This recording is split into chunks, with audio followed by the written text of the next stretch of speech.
Welcome back. Welcome back. It's Kid Arcade TV with your host, Kid Arcade. We about to get into another reaction video, but first, I would like to say thank you to all the subscribers. We just hit 4,000, so I really appreciate the support. If you haven't subscribed already, please subscribe. Turn on your notification bell so you can get notified of new content. Like and also comment below. So this video is basically these guys I don't know if they're researching, but basically they're going from New York to LA and trying to do it in the shortest amount of time. If you're familiar with the Cannonball Run, I think that's what it's called, Gumball Run. Eve, the former, I guess she was a rapper, actress, whatever you want to call her. Now I don't know what she does now, but Eve from Rough Riders. If you don't know with that brief description, then I don't know what to tell you. You just wasn't a hip hop head in the 90s, but or early 2000s. So Eve, anyway, her husband created this race called Gumball, where I think they do it in certain parts of Europe. They travel around the world, but basically you go like 3,000. I think it's called Gumball 3000, but you basically drive 3,000 across this a certain amount of land or a certain amount of time, and it's just for fun, basically. So basically, I don't know if they're doing an actual Cannonball Run, what they're doing, but apparently, I don't know if they're doing research to see how fast you could do it for their YouTube channel or what, but there are people who do these races called Cannonball, where they go from east to west coast, and whoever makes it over there in a short amount of time wins. Also, there was a movie, 1981, called Cannonball. Cannonballers. What is that, a bowling team?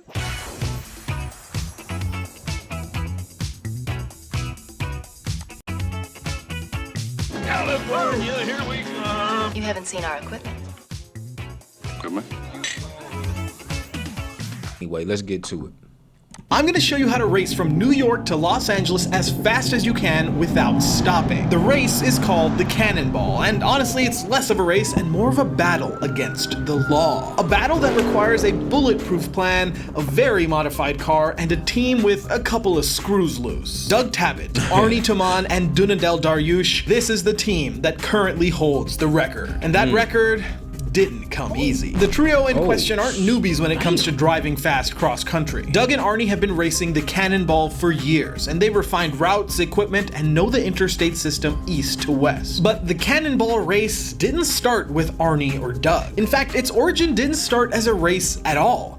It started as the hobby of a man named Irwin Baker. Baker started his racing addiction as a motorcyclist, signed to the Indian Motorcycle Racing Team in 1909, and he Wow. Okay, I wasn't expecting all this history, but I appreciate the history lesson. But the guys in modern day, not this guy he's covering right now, but for them to be doing this for years, I wonder if there's prize money. So hopefully they touch on that, because if you're just doing it for a hobby, that's cool too. If you got time like that and money to build out a car, customize a car, and have a whole team of people to assist you in navigating the roads and avoiding police, things of that nature. It looked like he had some binoculars, so he probably looking like way up. I'm not sure how far out those speed guns that the cops use to track your speed, how far out they catch you. I know it's probably a great distance, but I wonder if the binoculars are really able to beat the speed gun that the cops use in their speed traps. If he could see far enough out before the gun actually starts tracking your speed. That's something interesting to see. So it's an 18-minute video, so hopefully they get into it. I'm not going to talk too much because I don't know much about it, so I'm getting educated as well, especially about this guy that I guess the Cannonball is based after, or based off of his hobby from the early 1900s. But it's dope, man. I would love to do something like this, get a team of people and just go cross country and see if we can win. Quickly became the go-to man for long-distance riding. He crossed Jamaica, Cuba, and even Panama on his Indian motorcycle. Then, in 1914, he crossed America. He rode 3,329 miles from San Diego to New York on his Indian motorcycle. It took him 11 days, 12 hours, and 19 minutes. My thing with people like this, if you don't already have wealth and money, because this seemed like some rich type hobby. And not to say that, people that's not rich don't have this type of hobbies or this type of fun. I'm not saying that, but I guess I am saying that. But in my mind, the way I think, my logic, being in survival mode, having to keep a job to pay bills, to raise kids, things of that nature, just the idea alone, makes me happy at the thought of one day, possibly soon, hopefully, being so carefree that I just, for no other reason, because they said he just did it as a hobby, for no other reason other than a hobby, to invest time, money, resources in just doing something just for the hell of it. I would love to experience that before I die and leave this earth. And it was a nationwide headline. And soon the reputation he was building caught the attention of a man more interested in 4 wheels than 2. Harry C. Stutz, the founder of the Stutz Motor Company. In 1915, Harry Stutz offered Irwin one of their Stutz Bearcat sports cars. The only catch, Irwin had to drive it across the country, from San Diego to New York. Irwin Baker left San Diego in that Stutz, and after a tumultuous 11 days, 7 hours, and 15 minutes, he arrived in New York City. It was an amazing feat, so amazing that news reporters gave him a new nickname, Cannonball Baker. But even still, Baker's cross-country automotive feat still wasn't called the Cannonball. That only happened in 1933, when Cannonball Baker completed arguably his most famous cross-country run. This time he started in New York City behind the wheels of a Graham Page Model 57 Blue Streak. And then, man, we come a long way. I've seen these cars, of course I know they existed, but just to see it again, it's not too often I'm looking at these old automobiles, the early days, but man, I don't know. I'm assuming those cars didn't have central AC or heat. The windows look just straight like glass, no insulation, no sound. Engine probably loud. I couldn't imagine. Man, damn, he driving from New York to Los Angeles in this old ass car. But to them, it was new. This was amazing technology at the time, of course. I mean, hindsight. But looking back, as where we are now, as far as technology, the advancement in automobile manufacturing things, could you imagine driving that long distance over 11 days, however many hours, in this very probably uncomfortable automobile? Not to mention back in these days, look at the road you're on. It's not paved. You got to think, some of the middle America, the Rust Belt, the South, some of those states back here, this early 1900s, they didn't even have street lights. They didn't have paved roads. So can you imagine driving cross country in something with no AC, no heat? Probably not even, like, you ain't had Pep Boys back then. You ain't had fuel stations along the way, probably every couple of like 10-20 miles with mechanics and stuff like that. So for him to do it is definitely an accomplishment, and that's what's up. This is dope. This is some dope history right here. But yeah, let's get back to it. And set off for Los Angeles. And this time, Cannonball Baker would go on to set a record that stood for over 30 years, arriving in LA after just 53 hours and 5 minutes. 53 hours to do a drive that once took him 11 days. It was both a testament to how far cars had come in the last few decades and how vastly improved the US highway system was compared to just a few. Wow. Smarter than the average bear. I got ahead of it, so my fault for talking so much. I got ahead of what he was already about to say, so it is what it is. It's a reaction video. Let's get with it. 2 years prior. And after that legendary New York to LA run, the race officially became known as the Cannonball Run. It's safe to say, though, that Doug, Arnie, and Dunedell's 2020 run was going to be a fair bit faster than 53 hours. After all, automotive technology had come a long way since the days of the 60 horsepower Stutz Bearcat. And the obvious choice of car for them would be their seasoned Cannonball car, the Mercedes E63 AMG. Over 700 horsepower of German V8 power, all while looking like your grandma's daily driver. Not to mention an entire arsenal of police avoidance systems, which I'll explain in detail later. But there was one big issue with that car. A truck driver fell asleep while driving on the highway, right at the spot that Arnie Taman and his E63 were pulled over on the shoulder. What a strange coincidence. Wow, that was the footage from the intro, and just to see it live like that, that's crazy. That this whole stretch of road, look at the view. Look at that from his camera view on his dashboard. he could have fell asleep anywhere else on this road, and by happenstance, by coincidence, he runs into their vehicle when they're trying to travel cross country to beat an actual time, maybe even set a Guinness World Book record for all we know. And that's just how the universe works sometimes, don't it? Just strange. You minding your business, chilling on the side of the road, whatever they was doing, probably taking a piss, and this wide open clear road, this trucker just happens to fall asleep and hit our car after out of all the things he could have hit on this road or didn't hit or wouldn't have hit because there's nothing else on the road. He hits the car. Wow, that's crazy. As you can see, the Whoa. E63 was I mean, no it could have been worse because that's a 16-wheeler. And these cars aren't built, made for tough, for accident. You can see the whole back end is just damaged. And I'm sure they couldn't continue on driving. And hopefully they had another car. But it could have been worse. Like I said, that whole car could have been, pretty much demolished with that 16 if he was going a little bit faster. But hey, they got off easy, in my opinion.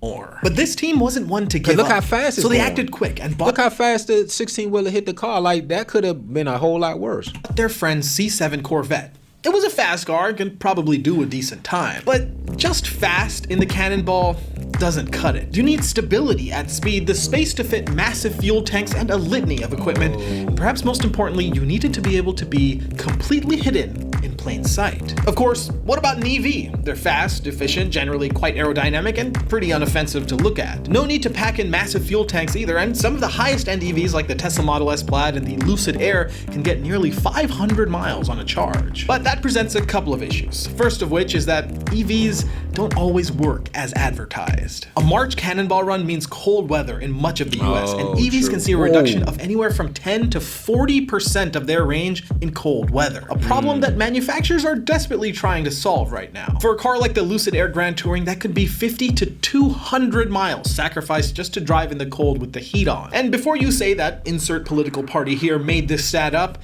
thanks to news outlets and if there's any issues with factuality in their who's that? articles. In a time when news about electric vehicles and the automotive world in general can seem highly politicized, tools like Ground News are crucial for uncovering media okay. bias as well as gonna opening check our that eyes out. to blind spots that we have in our own knowledge. You can check out these articles at our link in the description, and you can sign up for free and stay informed without hidden media bias. Thank you to Oh yeah, he a professional content creator. I'm not there yet.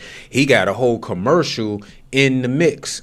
I like that. He did smooth transition, and it just dawned on me. Oh, he's selling something. This is a commercial. This is a sponsorship. But that is dope that you could see all that. I'm gonna check them out. Ground News, y'all. Ground News for sponsoring this video and keeping channels like ours independent and transparent. Now, armed with our new knowledge, an EV certainly wouldn't work for a chilly 3,000-mile journey. So Arnie and the team quickly realized that they needed another German super sedan. Lucky for But just think about it. If the EV could, in cold weather, let's say they fixed that problem. I think he said that the Lucid Air can get up to 500 miles, dang, on one charge. I know Tesla has the fastest charging time. I just heard that by coincidence this morning on the news because Tesla stock is crashing. But they said what's the Korean man? The Korean manufacturer car can charge up in 5 minutes. BYD or something like that. I don't know. The Korean EV joint, BBD Bio, whatever it's called. I don't know. They can charge in 5 minutes. So you got to charge 6 times, 500. If he gets the maximum amount of, miles off the charge, which is 500, he said, but because of cold weather. But let's say they fix the cold weather issue, he will have to basically charge 6 times.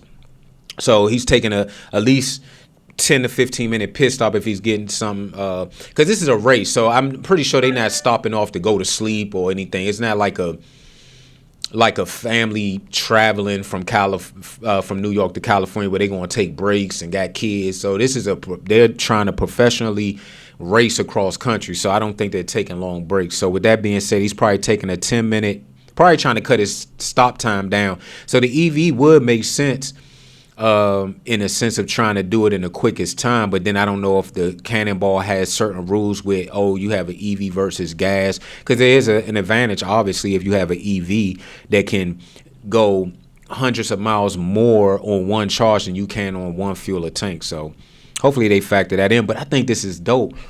I don't know if this is a real organization. I'm gonna look it up after this video because I would love to do this one day. I'm serious. I don't know how much it costs to get gas tanks in your trunk and convert everything, but man, if I could do this one day, you definitely gonna see some footage on it. For them, Arnie's friend had an Audi S6 that he might have been able to part with. 4-liter V8, 450 plus horsepower.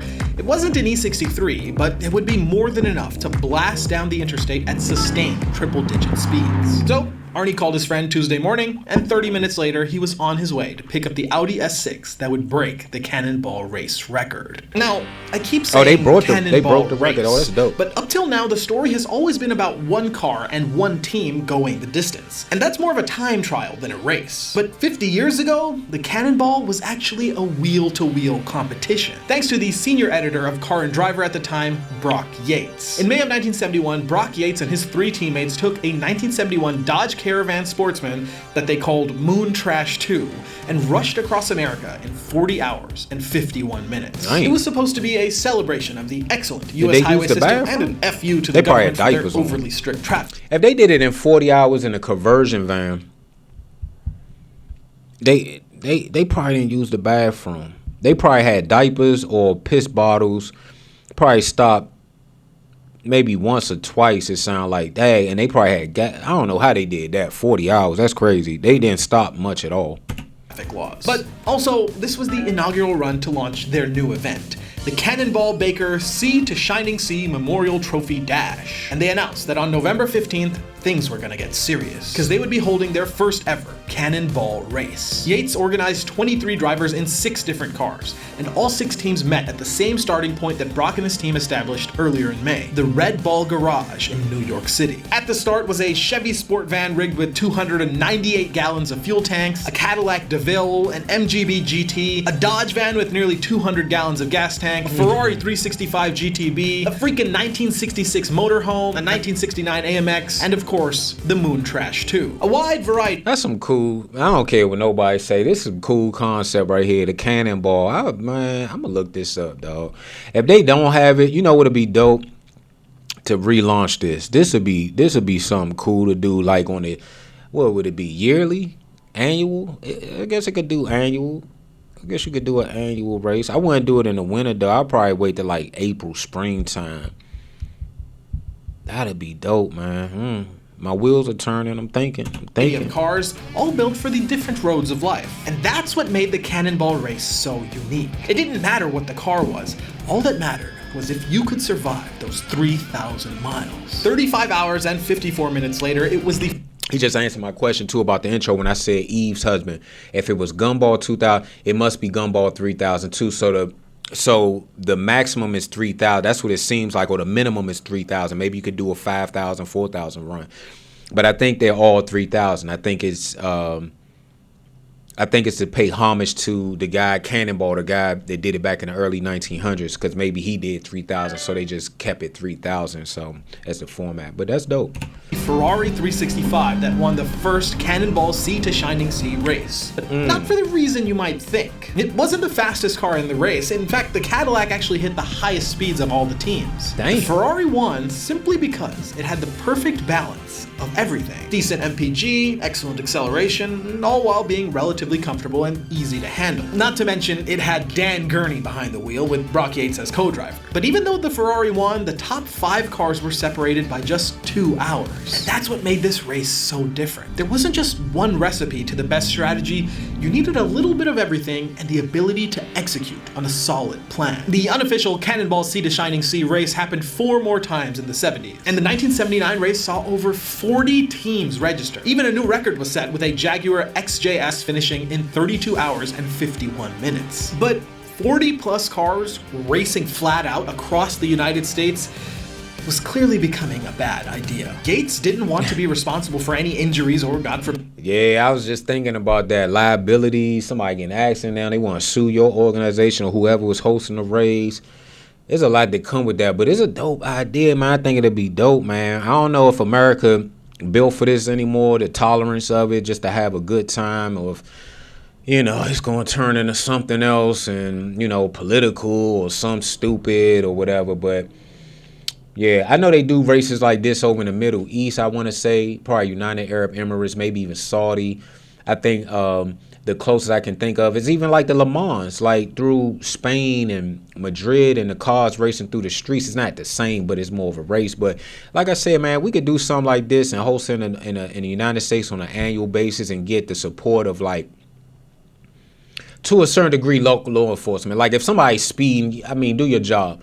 170 miles an hour, as this video is titled, do your job. But, like, some camaraderie, like, okay, yeah, it's a nice event, maybe we raise money for charity, I don't know, but it'll be dope, man. I don't know if they doing it, but this is a good idea. I really like the idea of it. Mid-death. So after 1979, Brock Yates ended the Sea to Shining Sea race for good. But even though that meant that the Cannonball race was dead, that didn't mean the Cannonball run was. Now, you already know that, because a certain Audi S6 set out for the coast-to-coast run just a few decades later. You wouldn't have been able to tell it was an Audi, however, because Arnie and the team decided to give the car a little makeover. You see, if you squint your eyes, the Audi S6 kind of looks like a Ford Taurus. But if you apply some body color vinyl along with the right decals, a fake Ford Audi badge, then the Audi S6 really looks like a Ford Taurus police interview. Hey, man, I lie to you now. When I first saw it, I didn't even peep it said Audi. I thought it was a Ford. That's funny, man. They disguising.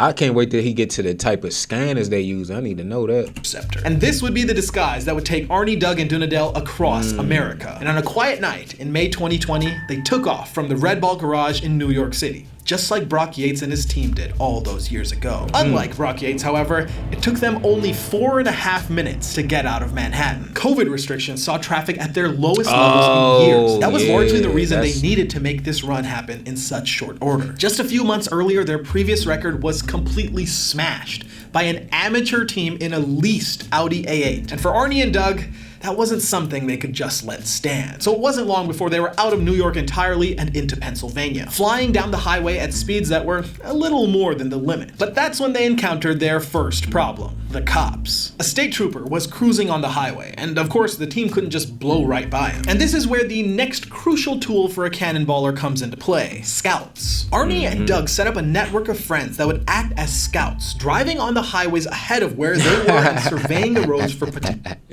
That's smart. That's smart. So basically, they going to distract the cops for you. That's dope. Man, this is clever. Potential obstacles. But when surveying wasn't enough, scouts had one other duty. They were bait. Doug called up one of their local scouts and told him that he needed to blow by this cop at extra legal speeds and get pulled over willingly. And so their scout caught up to where... Yeah, see, and that's why it has to be some prize money, man. Help me with my tickets. Help me with... And then you in a different state, so if you don't live in that state, you definitely got to pay that ticket because you're not about to show up to court. Then you're going to have a warrant and, all this other stuff, depending on the infraction. But, man, this is a dope idea. Because I even like Gumball 3000, Eve's husband thing. I was like, man, if I could do that. But it seemed like more high-end cars, Swiss Beats, famous people doing it because of who he is and who he, married to and stuff like that. And not just because of who he married to. I'm sure it's just a dope event from what I heard and a little bit that I've seen. Or matter of fact, I might do a review on that next. But, man, this is a dope idea. I don't know why I like this idea, so I keep saying it, but I just can't say it enough, man. You know what would be even dope, even better? If Kid Arcade Labs, one of our first games, we developed like a game like Cannonball. Where they were and lined up to sacrifice himself to the Pennsylvania Rozzers. But right as the scout was getting ready to smash the gas, the cop pulled off the freeway, and the team was off the hook. The S6 was now free to stretch its legs, so they put the hammer down and started flying. And from Pennsylvania to Colorado, they averaged 120 miles per hour, with much of the stint being at 160 miles per hour, Man, that putting must them be nice. well ahead of where they needed to be to beat the record. That is, until a radio call blared out on their police scanner. White Audi made to look like a police car. 024A written on the back. Plate is obscured. It seemed that not everyone was falling for the disguise, and the cops knew what Arnie and the team were up to. And maybe that's because the Cannonball wasn't as underground of an event as it used to be. Because in the late 1980s, the Cannonball actually hit the box office. Just as Brock Yates ended the Cannonball races. Didn't I tell you 1981, a movie came out, Cannonball? I was a little kid. I remember I was only one when it came out, but early on, it was such a good movie. I probably saw it when I was maybe 6, 7 years old, 86, 87, somewhere around there. But it came out in 81. I think that's what he about to go into. in 1979, he began working on the 1981 movie titled The Cannonball Run. And we're not talking about some indie film. No, this was a full-on box office hit with Burt Reynolds, Dean Martin, Jackie Chan, and Farrah Fawcett. It was a... What? I did not know Jackie Chan was in this movie. I knew Burt Reynolds was in it. I knew it was some other actors, but was that Samuel L. Jackson? Samuel Jackson been in a lot of fucking movies, man. That's crazy. Jackie Chan was in Cannonball Run. Man, Jackie Chan old as dirt, dog. You know, I remember Kung Fu flicks from the 80s. It was the 80s when I saw him, but he had Jackie Chan been in movies probably since the late 60s, 70s. Man, Jackie Chan, he don't look old, though. He take care of himself. Man, Jackie Chan was in Cannonball Run. The Cannonball Run. And we're not talking about some indie film. No, this was a full-on box office hit with Burt Reynolds, Dean Martin, Jackie Chan, and Farrah Fawcett. It was a comedy about a fictional cannonball run, and even though it wasn't the most critically acclaimed film, it ended up being the 4th highest grossing opening weekend of all time. And that meant that now nearly everyone in America knew about the Cannonball. And that kind of notoriety meant that even though Brock Yates' Sea to Shining Sea race was over, a new race was being hatched up by other cannonball enthusiasts, this time called the US Express. That race ran from 1980 to 1983, and it had all the crazy antics that the old race had. But only once was the Jaguars record broken in that time. It was in 1983 when Doug Turner alongside David Diem crossed the country in 32 hours and 7 minutes behind the wheel of their 1980 Ferrari 308 GTS. A record that stayed for nearly... What, he got swamp lights on that Ferrari? He got some big ass lights on the Ferrari for... Hey, this is crazy, man. Over 20 years. Because the popularity of the Cannonball really tapered off after the mid-80s. Perhaps the widespread knowledge of the run made it lose its niche appeal, or maybe people just lost interest with how slow new cars with emissions compliant... I know I paused it. Hey, that'd be dope if you could do a Cannonball, but you could maybe even just have a specialized one, all Dodge cars or Dodge Hellcats or Dodge Challengers, or you could just say Dodge, the Cannonball Dodge Run or whatever, you know what I'm saying, Ford, and just have a certain car brand or multiple. I like the fact that you could just bring what you have, honestly. It don't have to be specific, but I'm just saying just different spin-offs you could do with it. But this would be dope, man. We need to do something. Engines were. Either way, the 1983 run was the de facto Cannonball record, and, well, nobody could beat it. Of course, until rather recently, when in 2006, a gentleman by the name of Alex Roy took a Le Mans Blue BMW M5, fitted it with the best of modern technology, and smashed that 23... They risking their freedom now. Now you trying to impersonate a cop, but hey, I dig it. You know, hey, let's have fun. But with the fake police lights too, they going too far, don't you think? Year-old record. On the outside, the car was mostly stock with the exception of an upgraded suspension and brakes for the long endurance runs. And beyond that, a quick ECU flash removed the 155 mph speed limiter in order to reach its true top speed of 195 miles per hour. Damn. And then of course there were the antennas all over the car, rigged for a police scanner and a CB radio. Oh, and the white stripes above the car, well, that was for the spotter plane up in the sky to see the M5 and be able to communicate any potential hazards to them. Yes, they had a helicopter. Oh, man. Hey, man. Hey, yeah, I can't compete. I don't know nobody with no helicopter. I'm not gonna win until I can get some helicopter friends. They had a helicopter police scanners. They taking this serious. I love it though. I'm loving this, man. This is a dope concept, dope idea. I just don't have friends with helicopters or planes. But hey, we'll get there. We'll get there. Hey, I think this would be dope, man. Y'all, I think this done started something. Seriously, watching this video really sparked something in me. I really want to try to host an event like this. That'd be dope, I think. Alex Roy took this to a whole new level, and from here on out, this was the new standard of cannonballing. He and his friend Dave completed the run in 31 hours and 4 minutes. Car about to catch on fire. Got too much stuff plugged in the battery, man. A new record. But the years that followed Alex Roy's record saw the roads get better, cars get faster, and most importantly, police avoidance technology get far more advanced. So in 2013, hey man, look at this, man. This shit is crazy. This shit about to catch on fire. He got 2 phones, a GoPro, He got something right here, a TV. What is this right here? Something right here, something right there. It's a iPad, another phone. This look like a camera up here. This something, I don't know what this is. He got a camera behind the rear view mirror. He got a scanner, something up here. Man, what type of battery you got in your car? Because that, forget gas, forget the cops, shit, the battery about to die. He got a whole entertainment system set up in this joint. He got 1, 2, 3 phones, 2 iPads or pads, 2 maybe. I'm sure he got more cameras than that because he probably got cameras on the rear, the windows, and all that. Man, this is a lot of stuff to be plugged in, boy. That's crazy. The car about to catch on fire, electrical fire. Avoidance technology get far more advanced. So in 2013, Alex's record fell. This time, it was to Ed Bolian. Yes, that Ed Bolian. And just in case you were living under a rock, you should probably go check out his content on VinWiki. Ed drove a 2004 I must have been living under a rock because I never heard of him, but I'm going to check him out, though.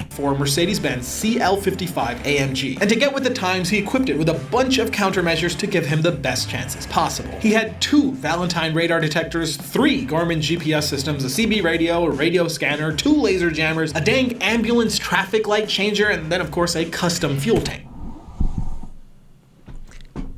I lie to you not. I saw it in a movie. And I asked firefighters and stuff like that, do y'all have a device that can change the light? And the ones that I knew or talked to, they swore up and down, they do not have anything, any type of device that can change the light. Maybe they sign a waiver, non-disclosure where they can't tell you or whatever. Maybe they just wasn't aware of it. But I knew it was something out here that ambulance and police had that could change the light. How do you get that? First off, how do you get that? And then I didn't know they had jammers for the scanner jammers. You a bad mama jammer, scammer jammer. But yeah, that's crazy. Oh man, they really go all out, man. They really put in money. It has to be prize money though. If you're just doing it just to do it, cool. Try and get in a Guinness book or just to say you did it for shits and giggles, just like the Mile High Club. I always wanted to be in a Mile High Club. If you know, you know. If you don't know, look it up. Mile High Club, trying to get in it. But with that being said, man, that's dope. But they putting in a lot of money for it not to be any prize money, some trophies. I think it need to be some real accolades, some recognition with this, man. Seriously, I think this would be a real dope event to have on an annual basis. Even biannual,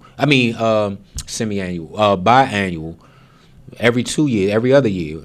Setup. And all that stuff paid off. Ed set a time of 28 hours and 50 minutes, shattering Alex's 31-hour run. But then, so now that got me thinking. My homeboy said it was going to take 24 hours. He couldn't have did it in 24 hours because he wasn't trying to do all this. He was moving a house, moving stuff, a U-Haul, all that. So he couldn't have did it in 24 hours. My bad. At the beginning, he just told me the drive is 24 hours. That didn't mean that he did it in 24 hours. Because if dude did it in 20-something and he's purposely trying to do it as fast as possible, I'm pretty sure my friend didn't drive from D.C. to L.A. in 24 hours. Came the heroes of our story, Arnie Toman and Doug Tabbitt, just a few years later in 2019. The car they used was none other than the 2015 E63 AMG built by AMS Performance. When it was built, though, the car made 700 wheel horsepower and had a dual nozzle quick fill fuel cell with a total fuel capacity of 65 gallons. And the police countermeasures, well, that was next level as well. 2 radar detectors, laser diffusers, an app that gave them police heat maps, a radio scanner, a CB radio, another police scanner with GPS, brake light cutoff switches, image stabilized binoculars, an aircraft detection system, and of course a traffic light changer. Oh, and a freaking thermal scope on a gimbal. But if you want the details, you should definitely read Arnie's blog, linked in the show notes below. Hey man, how much money are they putting into this? I didn't even know you could get access to half the stuff he just said. Thermal imaging, radar, what the... Man, I don't even think they got that in some military vehicles, let alone personal vehicles. Wow, they spending a lot of bread on this equipment. That's crazy. I can't tell you their finish time. 27 hours and 25 minutes. Well over an hour faster than Ed's record. And if Ed records seem impossible, then surely this record was here to stay forever. But you know the drill by now. It didn't stay forever. Because there was one more ingredient to the perfect cannonball recipe. One that everyone else had missed. Something that would allow for Arnie and Doug's record to be shattered with ease. A freaking pandemic. COVID lockdowns meant that every interstate highway was now wide open, and the record was for the taking. So in March 2020, somebody took it. An amateur team led by Chris Allen took a leased Audi A8, fitted it with a single Valentine V1, a hacked together marine fuel cell system, and a pair of binoculars. And they set off to break the cannonball record. They completed their run in 26 hours and 38 minutes, taking nearly another hour off of Doug and Arnie's time. Imagine then how fast somebody could get across a pandemic lockdown USA with a seasoned team, a fully prepped car, and all the equipment money could buy. Flash forward to Doug, Arnie, and Dunadell's 2020 Cannonball, and it was exactly that. Of course, you already know, the team and the car were up to par, but they certainly weren't lacking in the tech department either. Radar detectors complemented by laser diffusers, multiple GPSs running on a variety of platforms to get any and all information about road hazards or speed traps. They even had the E63's plane crash avoidance system designed to detect aircraft in the vicinity just in case the police were enforcing speed by plane. Add to that a thermal vision camera and high-powered binoculars. It was tech that was unheard of in Brock Yates' days, and honestly pretty wild for any cannonballer. But it was tech that was necessary to break records. That, along with the 67 gallons of auxiliary fuel tanks that they had in the trunk of the car. Modification that has been necessary since the very earliest days of Cannonball. And with all that, the team continued through Colorado at blazing speeds. But by the time they got to Utah, they encountered something unexpected: traffic. Now, the whole magic of doing runs in COVID lockdown was to take advantage of those empty roads and people sheltering in place. But Utah didn't have those same COVID restrictions, and many Californians were traveling to and from Utah so they could enjoy an unrestricted vacation. Motorhomes, trucks towing boats and jet skis, the usual inept Californian drivers all blocked the road for the tired trio. Wow, what a coincidence. That's crazy. What can go wrong will go wrong. What's that, Murphy's Law? So they thought they was going to do better time because of the COVID. I wonder what happened with the traffic in Utah. Utah is beautiful, though, but I don't know if I could. I drove through Utah before when I was in the military. I was stationed in the Midwest in Kansas. I had to go to, I went to Idaho to visit a friend, but also I had training in Idaho and decided to take a road trip because I was like, when's the next time I'll be in Middle America taking a road trip? So I took advantage of it. It was a beautiful drive through Wyoming, Utah, like beautiful country scenery. But the only thing about Utah now, it's not a problem, but back then when I was in my party days, drinking and all that, partying, when I heard that you can't have alcohol in Utah, I don't know if it's all of Utah, but I think it's a dry state because of the Mormons. I was like, oh, so much for that. You ain't going to Utah. Definitely not to live if I can't even get a drink. But now I don't have a problem with that because I don't really drink like I used to, so that'll be cool. In their Audi. That 120 mile per hour average ticked down, slowly but surely, and it seemed like the record was slipping away with it. But they managed to get through Utah traffic, and then they blasted through the Nevada desert, finally into California. But despite the lockdown in Cali, LA traffic was still horrendous. The team was still getting stuck behind. LA traffic will always be LA traffic. That's what that just proved. And trucks, red lights, smug EV. Now, I've been out Sacramento before. It was traffic. It was even traffic there going from Sacramento to Oakland. That was a different type of traffic. And I think they got more freeways and stuff like that. We got beltways in D.C. because it's just one loop around D.C. D.C.'s not that big. But, yeah, that L.A. traffic was a different type of beast altogether, bro. That joint was crazy. Drivers, you name it. But they soldiered on. Red light by light, they made their way through Los Angeles. Until finally, as the sun was setting over the City of Angels, that war-torn Audi pulled up to the Portofino Inn. And their official time, 25 hours and 39 minutes. Wow, they Nearly did it. Another hour hour faster than the previous fastest record, and 2 hours faster than their own record in the E63. It was a tremendous accomplishment. The Cannonball started off as a feat that would take... It's just y'all. Why we wearing masks? Maybe they was doing that as a joke, because I'm like, why are they wearing masks outside the car? I know it was COVID, but still, like, it's just us.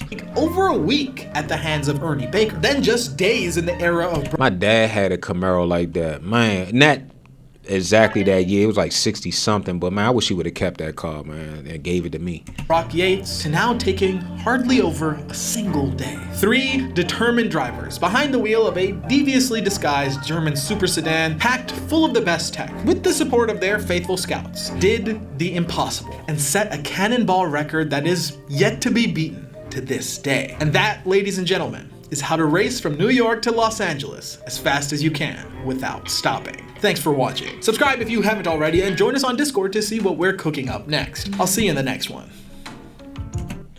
Wow, that was crazy. Hey, I'm gonna look up Gumball 3000, and we're gonna do a video on that, seriously. But hey, that was dope. I'm glad. I wasn't expecting that. I thought it was just gonna be the guys going across town, but I got more than what I expected. I hope y'all appreciated it. He did a great job. History lesson. I didn't know all the history about Cannonball. I knew about the movie. I thought we was just gonna see some guys driving across town, you know, be able to learn something, get a few laughs or whatever. But nonetheless, I still appreciate the history on the Cannonball race, where it comes from, the creator, all the details that he gave in this, and the guys that's doing it now. I think my hat goes off to y'all. Salute y'all. Not I think, but my hat goes off to the guys doing this Cannonball, keeping the dream alive, baby. Because I want to do it. I definitely want to do it. But it looked like it's a big investment. I mean, you gotta do the gas tank conversion. You gotta have radar. I mean, they got helicopters following them, man. That's a lot.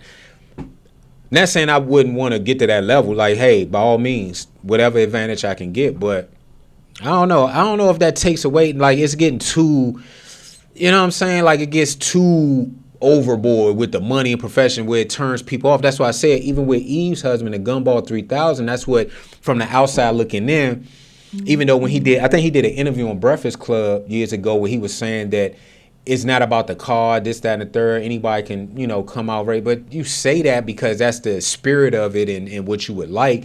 But when I'm seeing Swiss Beats and Arab princes, Saudi princes, and Bugattis and this, that, and the third, like, I feel out of place. I mean, I would love to participate, but I'm not competing with these dudes.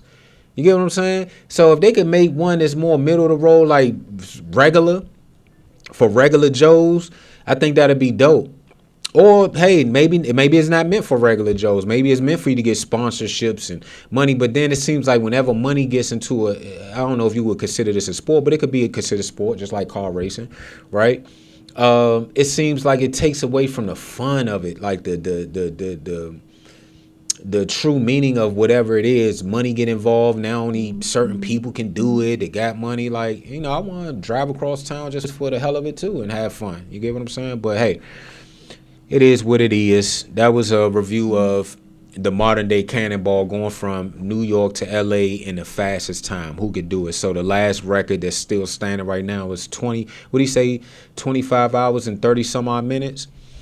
So, hey, if you think you can beat that, let me know down in the comments what type of car you got. What type of car would you use? Let's say you don't even have a car, but what would be your dream setup to race in a Cannonball? And do you think that it should be annual, or if somebody was to host one, should it be every other year to give people time to, you know, revamp their vehicles and maybe even practice going across country? But hey, let me know down in the comments. Do you think you could beat 25 hours and 36 minutes? I think it was.